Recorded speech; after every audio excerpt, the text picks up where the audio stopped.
बिस्मिल्लाहिर्रहमानिर्रहीम और अस्सलाम वालेकुम। 12 मई और पाकिस्तान में पीर की सुबह। आज की अहम तरीन खबरों में सबसे पहले मदर्स डे। जी हाँ, कल 11 मई को पूरी दुनिया में माँओं का आलमी दिन मनाया गया। इसी मुनासबत से आज हम पूरी दुनिया की माँओं को खराज तहसीन पेश करते हैं और ख़ुसूसी तौर पर उन माँओं को जिन्होंने हालिया कॉन्फ्लिक्ट में अपने बच्चों को नछावर कर दिया, जो इंडिया और पाकिस्तान का कॉन्फ्लिक्ट हुआ। उन माँओं के लिए हमारी तरफ से ख़ुसूसी खराज तहसीन। इस वक्त जब दोनों मुल्कों में अपनी अपनी जगह पर जीत के नारे लगाए जा रहे हैं और दावे किए जा रहे हैं, इस्लामाबाद में भी आतिशबाजी हो रही है और दबाकर जीत के दावे किए जा रहे हैं और दुरुस्त किए जा रहे हैं, कोई शक नहीं। और अगर आप इंडिया में देखें तो वहाँ भी कई मनचले जो हैं वो जीत के दावे कर रहे हैं। तो दोनों कौमें अपनी अपनी जगह पर जीत के दावे कर रही हैं और दोनों कौमें कहती हैं कि ये लड़ाई हम जीत गए हैं, दूसरी कौम कहती है हम जीत गए हैं। तो कौमें जो लड़ाई जीतती हैं, असल में माएँ वहाँ पर हारती हैं। मैं क्यों कह रहा हूँ माएँ वहाँ पर हारती हैं? क्योंकि माएँ अपनी सबसे कीमती चीज़, उनकी औलाद जो है, वो इन लड़ाइयों पर उन्हें निछावर करनी पड़ती है। ये लड़ाइयाँ ना हों तो अच्छी होती हैं।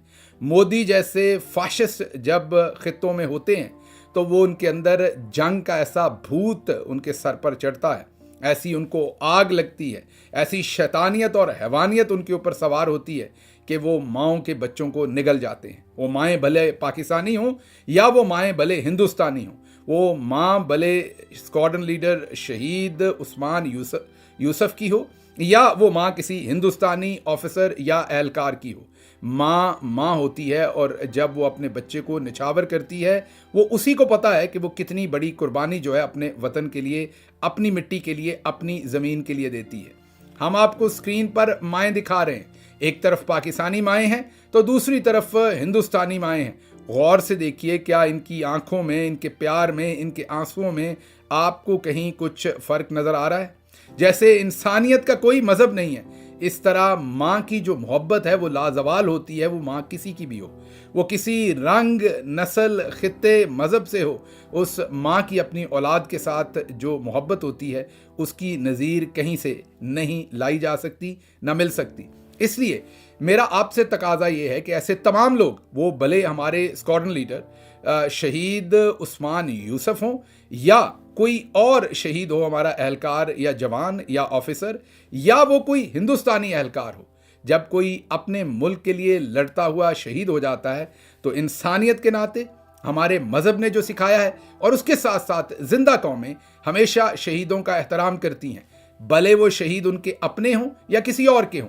याद कीजिए कि कारगिल वॉर के अंदर जिस दलेरी के साथ हमारा बेटा, हमारा सपूत शहीद कर्नल शेर खान जिस दबंग मर्दानगी के साथ वहाँ पर लड़ा था, दुश्मन भी चुप ना रह सका, उसको भी लिखना पड़ा। हालांकि हिंदुस्तान तो दुश्मन था उस लड़ाई में, कर्नल शेर खान उन्हीं के खिलाफ लड़ रहे थे, तो दुश्मन को उनकी बहादुरी का किस्सा लिखने की क्या ज़रूरत थी। लेकिन क्योंकि वो दलेरी से लड़ते हुए शहीद हो गए, तो इंसानियत इसी चीज़ का नाम है, इखलाकियात इसी चीज़ का नाम है कि जब वो शहीद हो गए तो उनका एहतराम किया जाए, उनको सल्यूट किया जाए, और भले वो मुखालिफ फ़ौज से भी हों, उनकी बहादुरी जो है उसका एहतराम करते हुए जो हिंदुस्तानी फ़ौज थी उन्होंने ख़त लिखा और पाकिस्तान को रिकमेंड किया कि अपने इस बेटे को आला तरीन अवार्ड से नवाजें, और फिर उन्हें निशाने हैदर से नवाजा गया। और ये सब कुछ इस वजह से हो पाया कि हिंदुस्तान ने गवाही दी कि आपका ये बेटा, अपनी माँ का ये लाल यहाँ पर जब अपनी ज़िंदगी निछावर कर रहा था तो बड़ी ही बेबाकी से, बड़ी ही दिलेरी के साथ वो यहाँ पर दुश्मन के साथ नबर्द आज़मा रहा और अपनी जान अपने मुल्क पर जो है वो कुर्बान की। तो इसलिए मैं आपको कहता हूँ, पिछले चंद दिन से मैं देख रहा हूँ, पिछले 2 दिन से कम अज़ कम, कि हिंदुस्तानी पायलट जो खातून पायलट हैं वो पता नहीं पाकिस्तान के पास हैं या नहीं है, कोई कन्फर्मेशन नहीं है, लेकिन उनके बारे में जो बेहुदा मीम्स मैं देख रहा हूँ, जो बेहुदा तरह के कमेंट्स देख रहा हूँ, जिंदा कौमें ऐसे नहीं करती। इसी तरह हमारे जवानों, हमारे शहरियों, हमारे अफसरान के बारे में जो बेहुदा कमेंट्स मैं हिंदुस्तान में देख रहा हूँ, वो इससे भी 4 हाथ आगे। ये जिंदा कौमें ऐसी हरकतें नहीं करती। हमें अपने इर्द गिर्द लोगों को हश करना चाहिए, उन्हें खामोश करना चाहिए, उन्हें समझाना चाहिए कि जब लोग दलेरी से अपने अपने मुल्क के लिए लड़ते हैं और शहीद होते हैं या इवन गिरफ्तार होते हैं तो उनका एहतराम करते हैं, उनके अपने मुल्क के लिए जो फ़राइज़ हैं वो अपनी ड्यूटी कर रहे होते हैं। आप उस मुल्क से मुखालफत रखिए, लेकिन उस मुल्क का जो सफ़ीर हो या उस मुल्क का जो फ़ौजी हो या उस मुल्क का जो एहलकार हो जो अपने मुल्क के लिए फ़राइज़ अंजाम देते हुए शहीद हो जाए या गिरफ़्तार हो जाए, उसका एहतराम कीजिए, क्योंकि जैसे आपकी माँ को आप प्यारे हैं, उसकी भी माँ है और उसको भी वो उतना ही प्यारा या प्यारी है। बहरहाल अगली खबर की तरफ चलते हैं। ये खबर तो हो गई जो एक खुसूसी पैगाम और खराज तहसीन मैं तमाम माओं के सामने रखना चाहता था और उनका शुक्रिया अदा करना चाहता था कि जब वो अपनी सबसे बड़ी दौलत जो औलाद होती है उसे पाकिस्तान के ऊपर निछावर कर देती हैं। लेकिन इसके साथ साथ जो पीछे बच जाते हैं उनकी भी जिम्मेदारी बनती है। अब शहीद स्क्वाड्रन लीडर जो उस्मान यूसुफ हैं, उन्होंने जब अपनी जान दी है तो पाकिस्तान की कॉन्स्टिट्यूशन के लिए दी है, पाकिस्तान के आइन के लिए दी है, पाकिस्तान की आज़ादी के लिए दी है। इसलिए दी है कि पाकिस्तान में रहने वाले पाकिस्तानियों पर किसी ऐसे शख्स का कब्जा ना हो जाए जो आइन के खिलाफ उनसे काम करवाए, जो उनके बुनियादी इंसानी हकूक लूटे, जो उनकी टेरिटरी पर कब्जा करे या उनकी जो फ्रीडम ऑफ स्पीच है उसको बंद करे।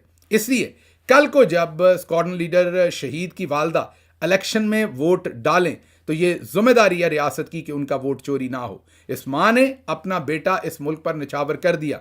अब मुल्क और रियासत की जिम्मेदारी है कि कल को जब इलेक्शन हो तो वो शहीद स्क्वाड्रन लीडर की माँ हो या दूसरी माएँ हो, उनके वोटों को दुरुस्त काउंट किया जाए, लूटा ना जाए। अगर लूटा जाएगा तो फिर उन शहीदों की शहादतों की तौहीन की जाती है जब ऐसा किया जाता है, क्योंकि उन्होंने किसी शख्सियत के लिए ये शहादतें नहीं दी, उन्होंने अपने अल्लाह के लिए और उसके बाद अपनी आवाम, अपने मुल्क, अपने वतन, अपनी सरजमीन, और वो सरजमीन जो माइंडेड है और जो हम सबको जोड़ती है आइन की वजह से, कॉन्स्टिट्यूशन की वजह से, जो हम सबका एक कॉन्ट्रैक्ट है अपनी रियासत के साथ, उस पर पूरा उतरना सभी का फ़र्ज़ है। आगे चलते हैं।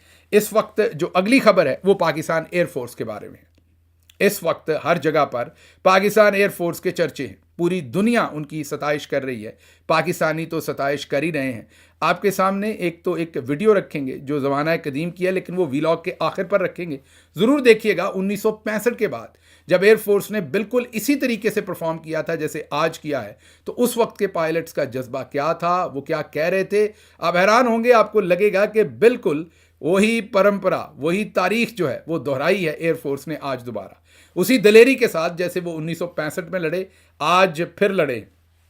वही जो उन्होंने उस वक्त वंडर्स किए आज दोबारा किए हैं। तो ये वीडियो इस व्लॉग के आखिर पर आपके सामने रखेंगे, 1 मिनट की वीडियो है, ज़रूर देखिएगा। अभी फ़िलहाल मैं ये बात करता हूँ कि एयरफोर्स इस टाइम और एयरफोर्स के नए हीरो जो हैं वो पूरे पाकिस्तान के अंदर सोशल मीडिया के ऊपर इस टाइम ट्रेंड कर रहे हैं। जी हाँ, मैं बात कर रहा हूँ air vice marshal Aurangzeb Ahmad की। ख़वातीन के अगर इंस्टाग्राम्स देखें तो न्यू क्रश के साथ उनका जिक्र हो रहा है। वो बिल्कुल एक फ़िल्मी हीरो, बल्कि देवमालाई जो किरदार है उसकी तरह उनकी तस्वीर, वो भले एआई से बनी हो या उनकी असल वाली तस्वीर हों, उन सब के ऊपर तबसरे और तजिए हो रहे हैं। एयर मार्शल साहब जो हैं, एयर वाइस मार्शल साहब जो हैं, वो इस वक्त एक नए हीरो के तौर पर उभरे हैं, बल्कि बहुत सारे लोगों की दिल की धड़कन बन गए। कहते हैं ना कि वह तो इज़्ज़ु मंतशा व तो ज़िल्लु मंतशा। हमारे डीजी साहब देखें कब से प्रेस कॉन्फ्रेंसेस कर रहे थे, वो भी बहुत ही आपको पता हैंडसम हैं, जाज़बे नज़र हैं, उन पर भी दुनिया की नज़र पड़ती थी तो वहीं रुक जाती थी, ठहर जाती थी, दिल भी धड़कने कईयों के बंद हो जाते होंगे। लेकिन आप गौर कीजिए कि हमारे air vice marshal Aurangzeb Ahmad ने एक ही प्रेस कॉन्फ्रेंस की, एक ही, वो लव एट फर्स्ट साइट होता है ना, वो एक ही उन्होंने प्रेस कॉन्फ्रेंस की और मामलात यहाँ तक बढ़ गए हैं कि अब उनकी बेगम ने मोटे वाला छल्ला, मोटे वाली रिंग उनकी अंगूठी में पहनाई है ताकि सबको पता चल जाए कि एयर वाइस मार्शल साहब इज़ ऑलरेडी टेकन।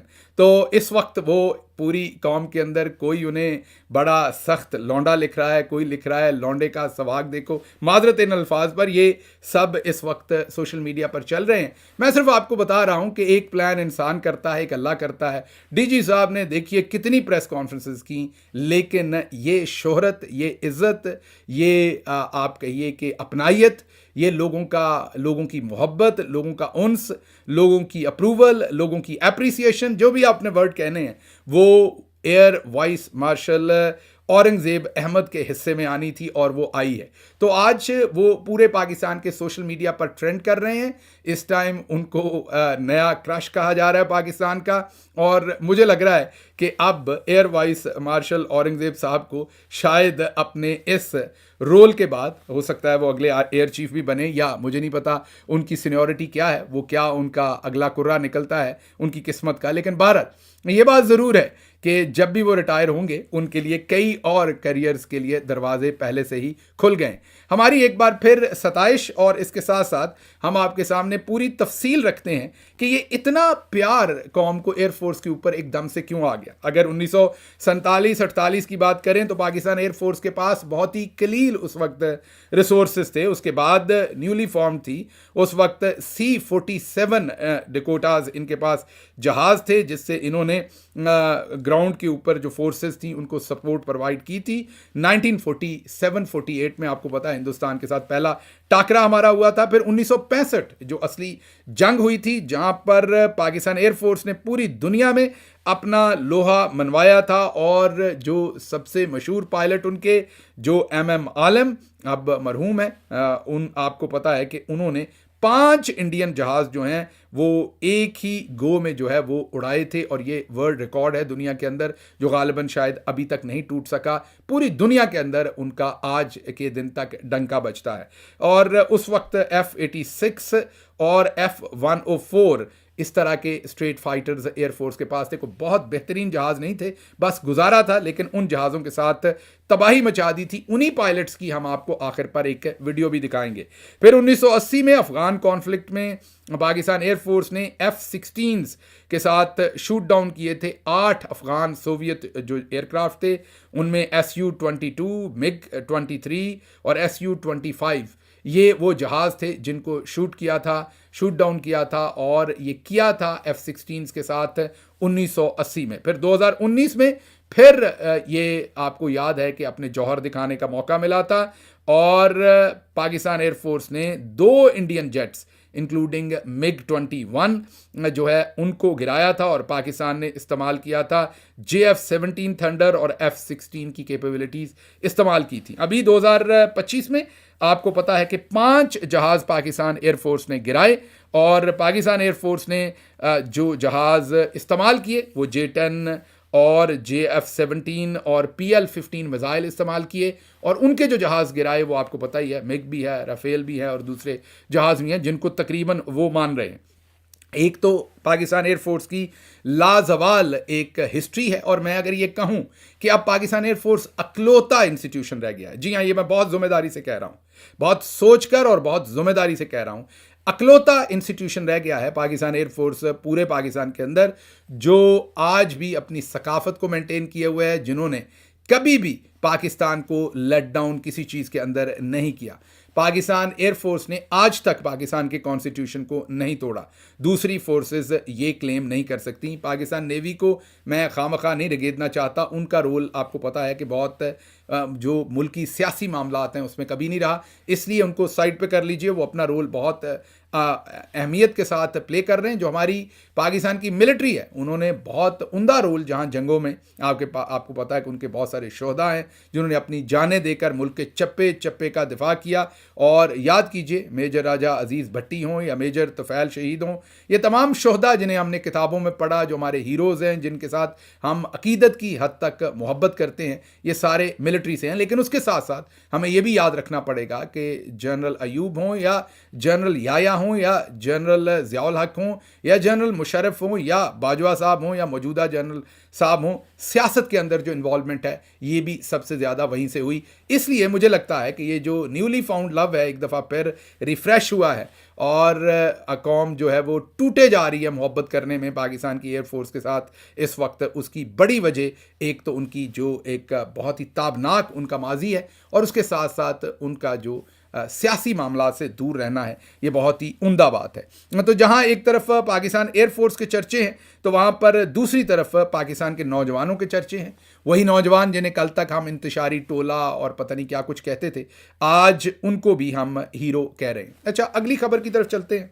अगली खबर यह है कि अगली खबर माजरत एक सिर्फ जुमला ऐड कर दूं कि ये जो नौजवान जिन्हें हम हीरो कहते हैं ये ज़ख्मी हैं। इनमें से बहुत सारों की रूह ज़ख्मी है, किसी का जिस्म ज़ख्मी है, किसी को बागी गद्दार, किसी पर मुकदमे, किसी का घर तोड़ दिया, किसी के घर वाले उठा लिए। लेकिन जब मुल्क पर बीती या बनी या मुल्क को ज़रूरत पड़ी तो इन्होंने ये याद नहीं रखा कि फ़लाँ ने हमारे साथ ये किया, फ़लाँ ने ये। अपने मुल्क के लिए हरावल दस्ता बन के सबसे आगे जाकर इन्होंने पाकिस्तान का दिफा किया। इसीलिए इनको हुब्बुल वतनी के किसी से सर्टिफिकेट नहीं चाहिए, क्योंकि जितने आप जो सर्टिफिकेट देने वाले हैं, जितने आप मुहिब्बे वतन हैं, ये नौजवान आपसे 10 गुना ज़्यादा मुहिब्बे वतन है। और इन्होंने साबित किया कि आपसे ज़ख्म खाने के बावजूद आपके सामने खड़े होकर दुश्मन का मुकाबला किया, ताकि दुश्मन आप तक पहुंचने से पहले इन नौजवानों के साथ टकराए। तो इसलिए हुब्बुल वतनी के सर्टिफिकेट जो हैं वो इन नौजवानों को कोई नहीं दे सकता। ये सबसे ज़्यादा मुहिब्बे वतन है।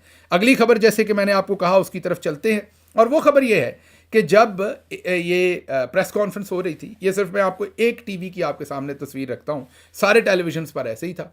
प्रेस कॉन्फ्रेंस हो रही थी, उसमें DG ISPR भी बैठे थे, नेवी के जो अपना एडमिरल थे वो भी बैठे थे, और एयर वाइस मार्शल जो एयरफोर्स के थे वो भी बैठे थे। लेकिन स्क्रीन पर ज़रा गौर कीजिए, स्क्रीन पर लगातार army chief general Asim Munir साहब की तस्वीर आ रही थी। इवन जब एयरफोर्स के एयर वाइस मार्शल बोल रहे थे औरंगजेब अहमद, उस वक्त भी एयर चीफ की तस्वीर नहीं थी, सिर्फ आर्मी चीफ की तस्वीर थी।